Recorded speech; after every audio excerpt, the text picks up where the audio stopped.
Je vous le disais, il n'y avait pas que des meetings politiques, des rassemblements politiques, bien qu'on va en parler avec Gabriel Cluzel qui est avec nous dans ce studio. Bonsoir Gabriel. Et Georges Fenech, je suis très contente de vous retrouver un dimanche soir. Oui, ça fait deux fois ce week-end. 2 fois ce week-end, mais c'était un plaisir. Georges Fenech, à chaque fois c'était un plaisir. Cher Pascal. Alexandre Jardin est dans ce studio. Vous êtes écrivain, militant associatif et auteur de l'ouvrage Les Gueux. Les Gueux, non mais j'adore parce que je l'ai parcouru votre livre, vous avez des exemples incroyables. Il n'y avait pas, je le disais, que des rassemblements politiques aujourd'hui, il y avait aussi des rassemblements de motards, mais aussi d'automobilistes en colère. Parce que pourquoi vous protestez contre les ZFE, les zones à faible émission, Alexandre Jardin? Et les commerçants de Paris. Bien sûr. Et les artisans, Ce qui fait qu'il y avait, en gros, la moitié de Paris était chez nous. Non, mais vous m'avez montré une image, j'explique aux auditeurs d'Europe 1, parce que... Oui, parce que ce qui est marrant, c'est qu'il y a un écart devant l'hôtel de ville, entre ce qu'on a vu sur les télés. C'était dingue, le monde. Et il y avait le peuple qui était là, qui était à la manif des Gueux. Pourquoi ? Parce que ça concerne les gens. Parce qu'en fait, c'est un énorme problème qu'ils ont devant eux. On parlait des mamans, des mères de famille. Attendez, Alexandre Jardin, j'ai peut-être expliqué aux auditeurs d'Europe 1 de quoi on parle, parce que tout le monde n'a pas de ZFE. Non, mais c'est incroyable ce nom. Zone à faible émission. On vous explique, je vais vous expliquer simplement. Exclusion. Voilà, forte exclusion. C'est-à-dire que ça, pour 85% de Français, on peut pouvoir accéder à certaines zones des centres-villes. On parle des grandes villes. Ça ne concerne pas les villes moyennes pour l'instant. Parce que, pour des normes écologiques, soi-disant, les voitures sont trop polluantes. Est-ce que vous expliquez? Mais non, mais même pas, c'est juste les classes. Mais je sais, les classes ne sont pas liées à la pollution, c'est lié à l'année. Oui, mais à l'année, mais bon, voilà, mais souvent les moteurs étaient un peu plus polluants ça dépend, avant. Vous pouvez avoir un GPL. Bon, oui, c'est vrai, on peut avoir un GPL aussi. Il y a des, parfois on marche un peu sur la tête pour reprendre le nom d'une célèbre émission sur Europe 1. Donc vous étiez nombreux et vous représentez, c'est ça, 8 Français sur 10, automobilistes et motards. Dans la vraie réalité, c'est plus de 20 millions de personnes qui sont exclues, derrière 12 millions de véhicules. Mais sauf que les 20-25 millions de gens, en général, c'est les enfants de quelqu'un. Ils ont un lien. Très souvent, on laisse sa voiture à son fils ou à sa fille pour qu'il démarre sa vie au moment de faire ses études, par exemple. Donc les parents, ils sont de. En fait, c'est toute la société qui va se retrouver empêchée de vivre. Donc c'est pour ça qu'on s'est retrouvé avec ces masses de gens, ces masses de motards aujourd'hui. Et imaginez un peu ce que tous ces gens qui sont sur les réseaux pensent quand ils allument les télés et qui voient que sur les télés, on montre des images de manifs de partis. Je veux dire, si on veut faire exploser encore la colère populaire alors que les gens disent des choses, là, ils le disent dans la rue. Je veux dire, il faut faire extrêmement attention. Par exemple, ce livre, il est sorti il y a 5 jours. Il est sorti... Il s'en est écoulé à peu près 50 000. 50 000 exemples. Et d'ailleurs, il faut prévenir les gens, ne m'engueulez pas et arrêtez de m'envoyer des messages, puisque c'est en rupture partout. Donc, dès que les gens commandent, essayez, vous finirez par le trouver, mais on est tout le temps structurellement en rupture de stock. Bon, mais alors, on va expliquer. En fait, vous avez des exemples extrêmement concrets, ça va vous parler, chers auditeurs d'Europe 1. Vous avez l'exemple dans votre livre d'un père de famille divorcé. Oui. Qui doit aller chercher son enfant, parce que le jugement de divorce notifie qu'il doit aller chercher son enfant à la sortie de l'école. Eh bien, cet homme-là ne pourra pas aller chercher son enfant parce qu'il n'a pas un véhicule qui lui permette d'accéder à ces zones. Non, mais c'est quand même pas les sous incroyable. Pour changer de voiture. Mais bien sûr, parce qu'aujourd'hui, une voiture, c'est quoi, 40-50 000 euros, une voiture hybride, électrique, c'est hors de prix. Non, mais neuve. Mais alors, il y a toujours des bonnes actes qui disent oui, mais qui s'achètent une classe 1 ou 2. Et alors, comme les prix ont du coup explosé sur les classes 1 et 2, c'est toujours au plancher 10-15 000. Et donc, si vous dites à des gens, il y a 25% de notre peuple qui est en négatif sur son compte en banque à partir du 15 du mois. Un quart. Donc, si vous dites à ces gens, mais enfin, bouffez de la brioche, faites donc un petit chèque de 10 000 ou de 15 000. C'est surréaliste. C'est-à-dire qu'on est à un niveau de déconnexion qui a créé le mouvement des gueux. Pardon, moi, votre mouvement, vous savez à quoi il me fait penser, aux Gilets jaunes. On rappelle que la crise des Gilets jaunes, elle est partie de quoi? À la base, il y avait les prix du carburant et il y avait les panneaux mis en place, la limitation mise en place par Édouard Philippe, les 80 km/h sur les nationales. Ça, c'est des décisions qui sont prises à Paris, mais je vous garantis, moi je suis provincial, j'ai grandi en province, je sais exactement ce que c'est. Vous avez besoin de votre voiture, vous n'avez pas le choix. en province, et on vous casse les pieds à vous limiter à 80 sur des routes nationales. C'est parti de là. Est-ce que vous pensez que votre mouvement, alors on appellerait ça peut-être les gueux, est-ce que vous sentez, puisque vous êtes au contact de la population française, que c'est un mouvement qui pourrait prendre de l'ampleur, beaucoup d'ampleur? Je vais parler honnêtement. Alexandre Jardin. Absolument honnêtement. J'ai d'un côté donc ces masses de gens qui sont venus manifester et partout en France. Je sais parce que j'ai des amis qui sont des patrons de la grande distribution et c'est les meilleurs CDRG, hein, la grande distrib, parce qu'ils vivent avec les gens. Ils m'ont dit mais c'était partout. Donc il y a ça d'un côté et à la fin de la manif, toutes les organisations qui participaient m'ont dit c'est simple, si ce truc ne passe pas, si c'est pas aboli, si l'amendement qui propose l'abrogation, si ça passe pas à l'Assemblée cette semaine, détends-toi Alexandre, on revient à 10 fois plus. Et moi j'ai limité, je vous dirai pas, je vous donnerai pas la liste des mouvements que j'ai limités pour l'instant, parce que je voulais que ce soit convenable, bien élevé, que je suis bien élevé. Donc je me dis, on fait... ça pourrait ne pas le durer, c'est ça? Ah ouais, ça pourrait se durcir. Mais quand vous empêchez les gens de vivre, ils le prennent très mal. Les députés ont voté en commission un amendement prévoyant l'arrêt de ce dispositif. Le gouvernement, lui, souhaite garder ces zones uniquement à Paris et à Lyon. Sympa pour les Parisiens et les Lyonnais. Vous allez rester mobilisés ou pas, malgré ça? Mais c'est probablement l'idée la plus provocante que l'on pouvait sortir. C'est l'acte de sécession. Oui.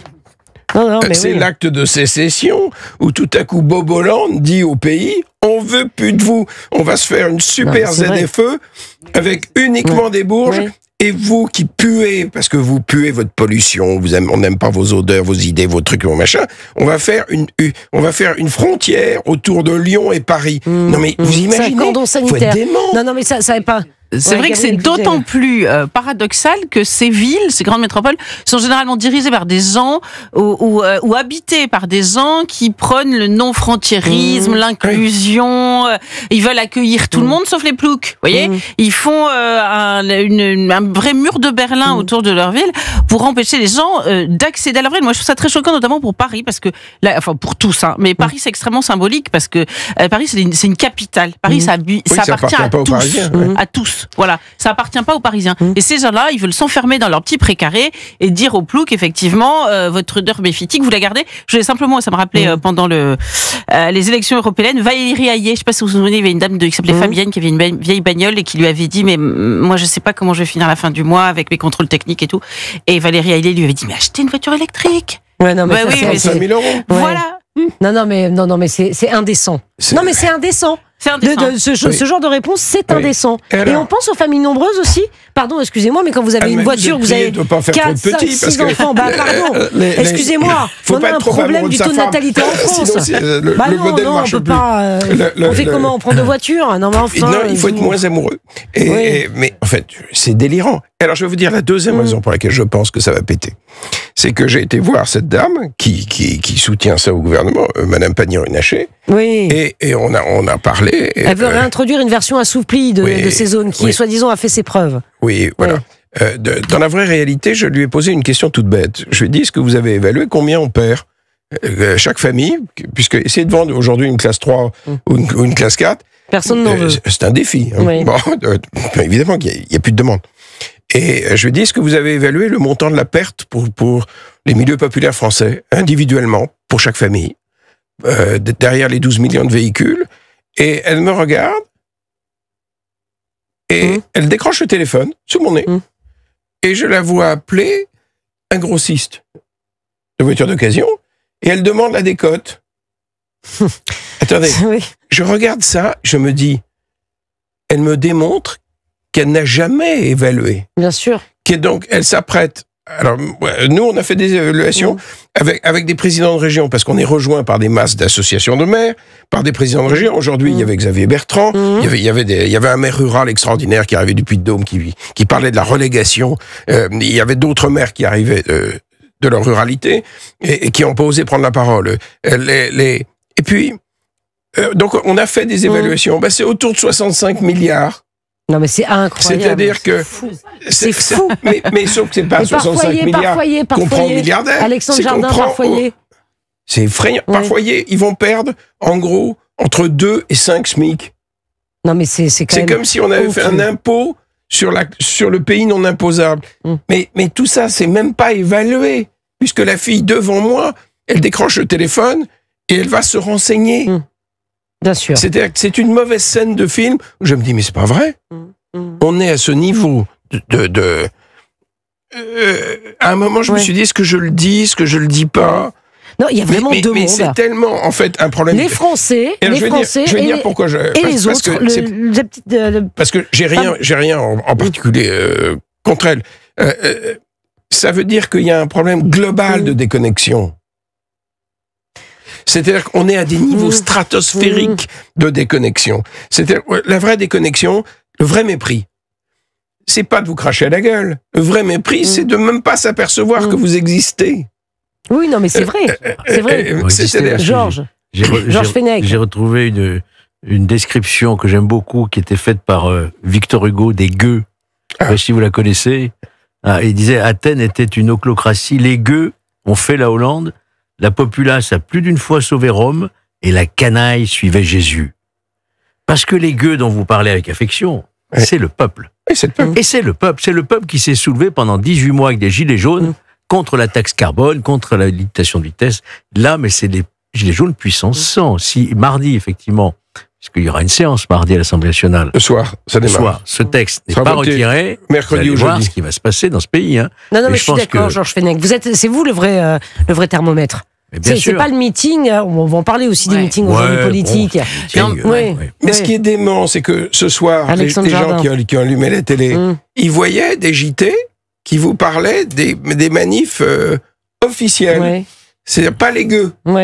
C'est-à-dire que c'était en dehors du radar. Sous les radars, Alors nous, on en parle Europe 1. Oui, nous, Europe 1, on en parle. Voyez, on vous donne la parole. Mais en même temps, je m'inquiète pas du tout, parce que ce qui est important, c'est le réel. C'est pas la représentation. Ce qui finit par marquer, s'il y avait vraiment le peuple chez nous, c'est vrai. C'est que, en vrai, c'est leur problème.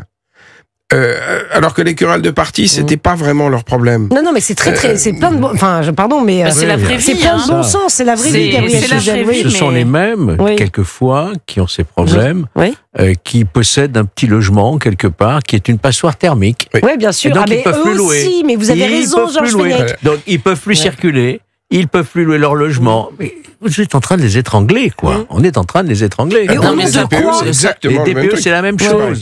Mais au nom de quoi? DPE, et quoi encore? Au nom d'une déconnexion de dément, pourquoi je publie les gueux? C'est qu'à la fin, moi, je propose un truc très simple. Je dis, comme on a un système qui est complètement déconnecté, tout le monde le sait, et tous les maires qui nous rejoignent, toutes les associations de maires, les présidents de région avec qui je discute, on est à peu près tous d'accord sur le fait qu'il va falloir de la démocratie directe. C'est-à-dire que tant qu'on ne reconnecte pas... Pourquoi les Suisses, ils sont connectés? Ils ne sont pas meilleurs êtres humains que nous. Parce qu'ils font des référendums très souvent. Tout le temps. D'initiative citoyenne. Les gens expriment réellement ce qu'ils ont sur le cœur, et c'est le peuple qui tranche, et puis voilà. Et surtout, ça fait que les exécutifs, ils écoutent. Ils écoutent parce qu'ils peuvent prendre ça dans le... Je dis, si on avait eu ça en France... Vous y croyez à la démocratie directe? Moi, j'y crois fort. Mais encore faut-il poser, parce que si on demande on pose des questions sur la couleur du papier peint, ça sert à rien. Moi, je m'inquiète un peu parce qu'Emmanuel Macron, il a dit, moi, je veux faire des référendums, mais sur quoi? Si c'est sur à côté du sujet, vous voyez. D'initiative populaire. Voilà, initiative populaire. Vous savez, le RIC.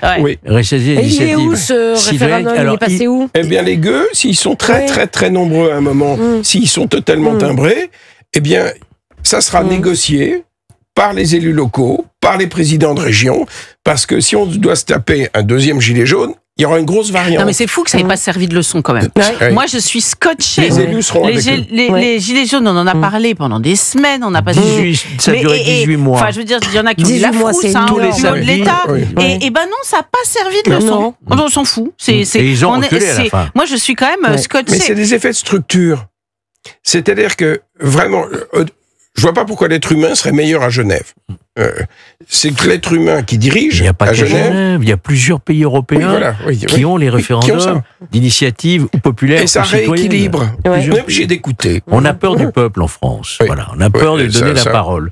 D'ailleurs, on lui a plus donné la parole depuis 2005. Et quand on lui a donné la parole en 2005, on n'a pas tenu compte Oui, c'est quand même de incroyable. son avis. Donc, il n'y a plus de Vous référendum. voyez, parce que démocratie directe, c'est pareil si on respecte pas l'avis des Français. Oui, mais si on institue, je veux dire, en Suisse, comment ça se passe? C'est pas épisodique. En Suisse, ils ont des sessions. Alors eux, ils ont souvent 3 sessions dans la plupart des cantons, où tout à coup on a un QCM, truc machin.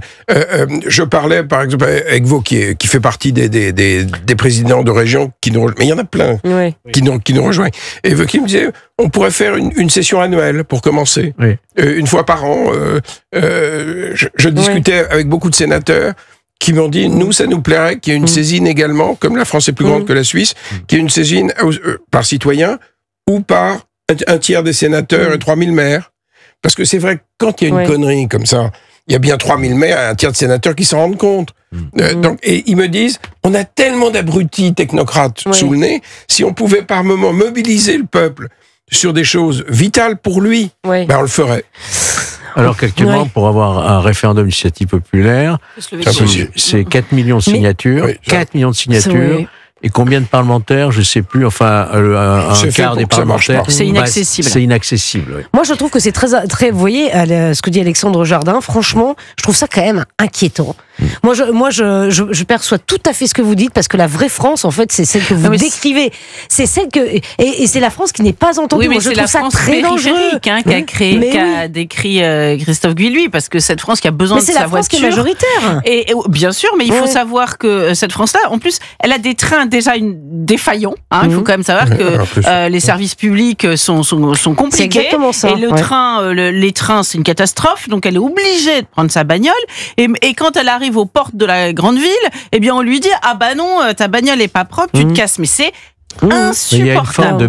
Il y a une forme de mépris, vis-à-vis de ces Gaulois réfractaires, vis-à-vis de ces gens qui ne sont rien, vis-à-vis de ces gens qui ont une bagnole et qui fument des clopes. Il y a une espèce de dédain vis-à-vis d'une certaine France qui ne correspond pas à la France boboisée des beaux quartiers. Oui, voilà, et ça fait très très peu de monde, la France boboisée. Exactement. Oui, mais ça fait peu de monde, mais elle est à des places stratégiques qui lui permettent de prendre des décisions. Exactement. Et qui permettent de faire qu'une manif ultra populaire, elle n'était pas prévue. Ouais, elle n'était pas prévue, mais nous on en parle sur Europe 1. Merci beaucoup Alexandre Jardin d'être venu. Alexandre Jardin, Les Gueux. Écoutez, lisez-le, c'est un petit livre, ça se lit très rapidement. Je voulais qu'on puisse le lire en une demi-heure, parce que si on doit bouger le pays, il vaut mieux qu'on bouquine vite. Ouais, exactement. Merci beaucoup d'être venu sur le plateau d'Europe 1. Il est 20h31.